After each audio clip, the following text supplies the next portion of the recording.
Salut à tous, soyez les bienvenus sur la chaîne qui déboîte.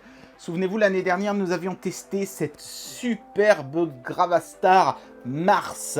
Une belle enceinte Bluetooth avec un design tout droit sorti d'un film de science-fiction ou du jeu Portal, c'est au choix, ça ressemble un peu à une tourelle. Hein.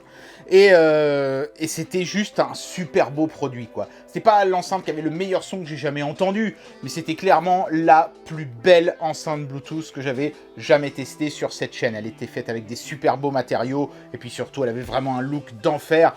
Un look qui fait un petit peu peur, hein, mine de rien. Ça, c'est peut-être ma mauvaise expérience avec les tourelles sur Portal, mais en tout cas, aujourd'hui, Gravastar revient à la charge avec un produit plus petit, plus mimi, la Gravastar Venus. Elle est plus petite, elle est aussi un petit peu plus rondouillarde, c'est peut-être pour ça qu'ils l'ont appelée la Vénus, avec une petite consonance, je sais pas, plus féminine, mais en tout cas, cette enceinte est toujours aussi belle. Est-ce qu'elle sera à la hauteur de sa grande sœur? C'est parti pour le test.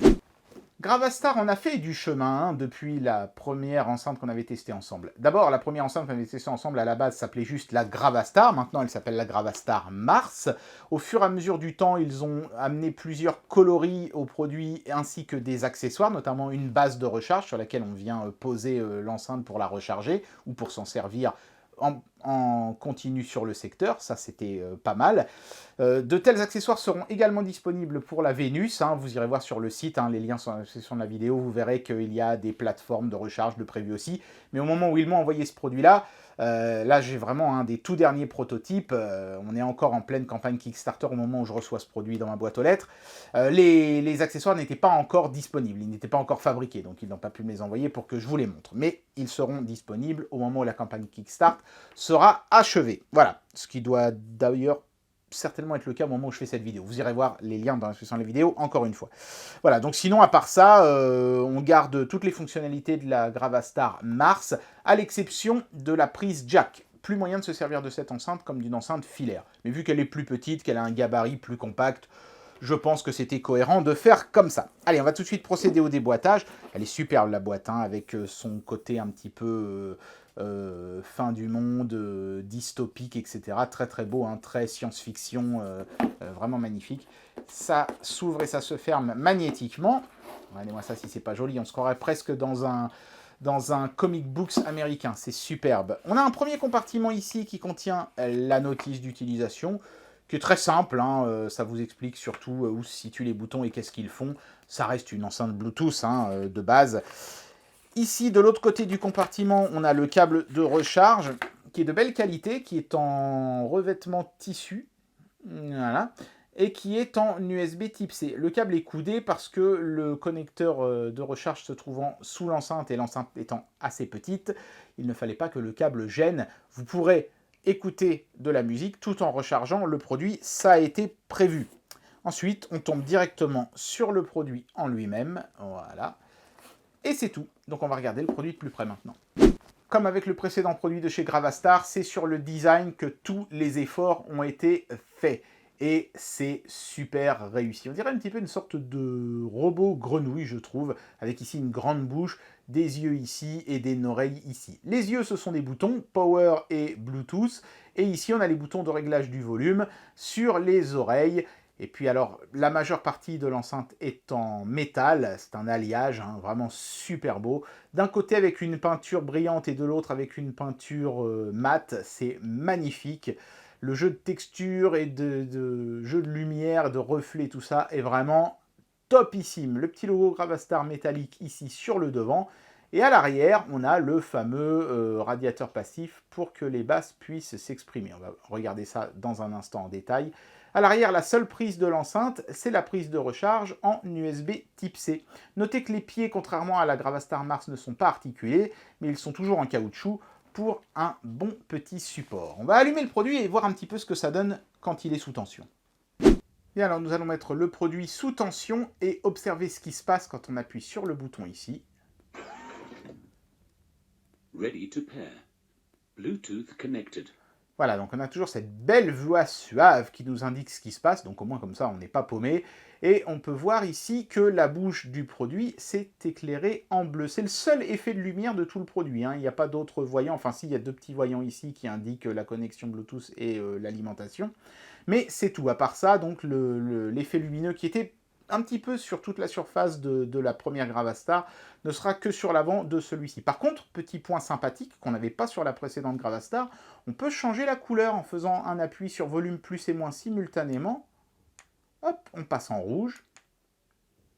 Alors, il y a plein d'autres couleurs, hein. Vert, violet, rose, turquoise, et on repasse en bleu. Ça, c'est pas mal parce que c'est vrai que sur la précédente Gravastar, on avait une couleur, donc il fallait bien choisir sa couleur au moment d'acheter l'enceinte. Si on ne l'aimait pas après, on ne pouvait plus en changer. Par contre, il n'y a toujours pas moyen de faire varier les couleurs ou la luminosité de l'anneau en fonction de la musique. C'est un petit peu dommage. Ça aurait pu être sympa pour une enceinte comme ça, d'avoir un petit effet lumineux qui réagisse avec la musique. Alors évidemment, qui dit enceinte Bluetooth dit son, on va écouter la musique de la chaîne et voir un petit peu ce que ça donne. C'est parti.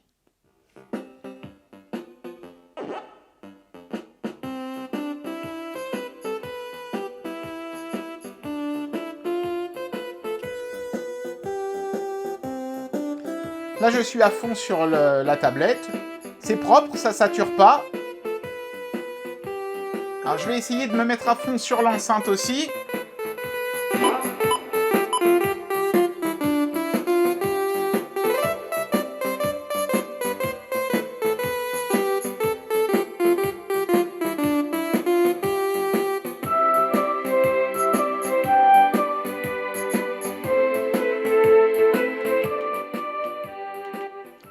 J'ai l'impression que les basses saturent un tout petit chouïa quand on met vraiment le son à fond des deux côtés, c'est-à-dire à la fois sur la tablette et sur l'enceinte. Le constructeur annonce 10 heures d'autonomie à 75% je crois du volume sonore maximal. C'est une bonne idée d'avoir donné cette valeur-là parce que je pense que c'est ce que vous ferez la plupart du temps. Vous ne serez pas à 100% du volume maximal parce que l'enceinte est un tout petit peu trop juste, je pense, pour être en flux tendu comme ça tout le temps, à fond les ballons.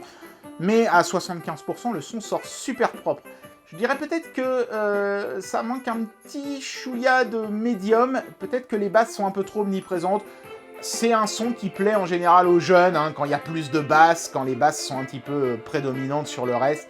Mais pas d'inquiétude, hein, si vous avez une source sur laquelle vous pouvez faire varier les valeurs, vous pourrez rééquilibrer le son. Mais si c'est pas le cas, vous aurez un petit peu trop de basses par rapport au reste du spectre sur ce genre de produit. Fallait s'y attendre, hein, sur un produit comme ça qui se la joue Cool Jones Super Design.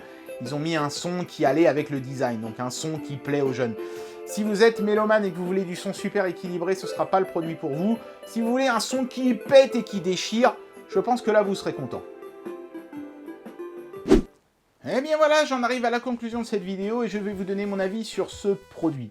Gravastar veut faire un produit qui plaît à un public jeune, avec un design vraiment super chiadé, science-fiction, truc dernier cri et compagnie.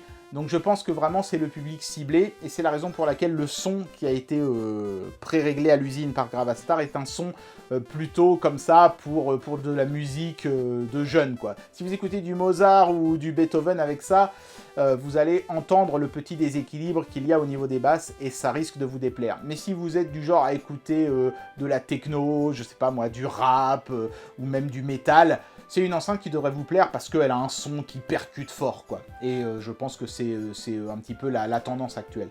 Donc pas hyper bien équilibré, mais hyper bien adapté au public visé, et je pense que Gravastar était malin de faire ça. Peut-être qu'on aurait aimé avoir un système de pré-réglage, un bouton qui permet de passer d'un mode jazz à un mode hip-hop, un mode, vous savez, enfin ces modes où justement le son est équilibré de manière différente. Ça aurait permis de plaire à tout le monde, mais je pense que le public visé par cette enceinte, c'était clairement un public jeune. Donc Gravastar a habilement ciblé son public. C'est un très très bon produit pour peu que vous soyez la cible. Si vous êtes mélomane, pour le même prix, je pense qu'on peut trouver un petit peu mieux ailleurs, mais clairement, vous n'aurez pas ce design qui est vraiment le point fort de ce produit. Il est juste super beau.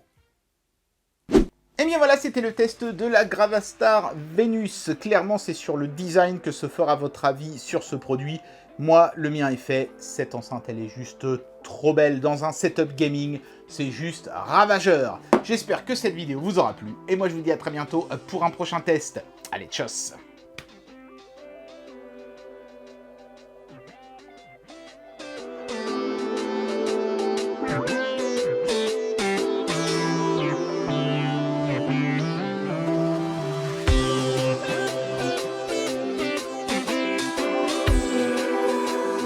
Bye.